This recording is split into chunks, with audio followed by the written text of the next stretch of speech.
Corporal Albert Hugh Storm was the 43rd Canadian casualty in Afghanistan and the first from Niagara. He, along with Chief Warrant Officer Robert Gerard, made the ultimate sacrifice after the armored vehicle they were in was attacked by a suicide bomber. Albert was the youngest of 4 children born to Beverly and Albert Storm of Fort Erie. The qualities of discipline and service that Albert became known for were instilled at an early age, both at home and through the cadet program that Albert and his siblings attended. For us, growing up in the 70s and 80s, it was that outlet we needed, the discipline that we needed, and it really didn't cost our parents a lot except for transportation. After high school, Albert spent time at Niagara College before heading to Alberta to find work. It was there that he joined the 1st Battalion of the Royal Canadian Regiment in 1990. He felt that that was the opportunity for him to learn a trade, do something, and at least make a living for himself. Why do you think the military suited your brother? Because we've all been to the place where we like that regimented or that discipline.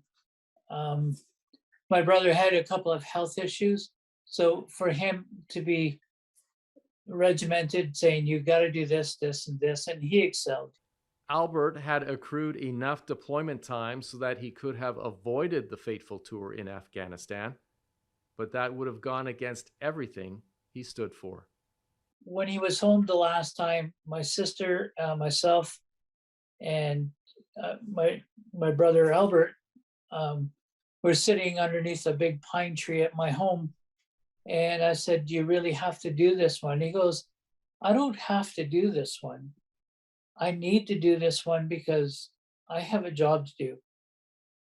And he said, and he, as a father, realized that a lot of the political stuff that was happening in Afghanistan, in his opinion, was the oppression of women and children.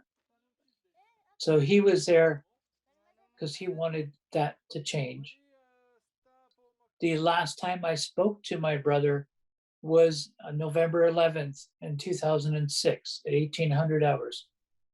So that was the last time we actually had a conversation. And he said at that point, his unit was being deployed outside the wire doing some other missions, that kind of thing. So not to expect to hear from him for a week or 10 days. 15 days later, while working the midnight shift at the Lake of the Woods Hospital in Kenora, George got the news that his brother was killed in action. Every time my brother went away, we always made sure exactly what was to be done if this ever happened. And when it did happen, I had a document that my brother had prepared what needed to be done. And we just followed course. I still remember the Lake Street armories, the children, the ride from Trenton. It was emotional as it is now. However, he did what he wanted to do.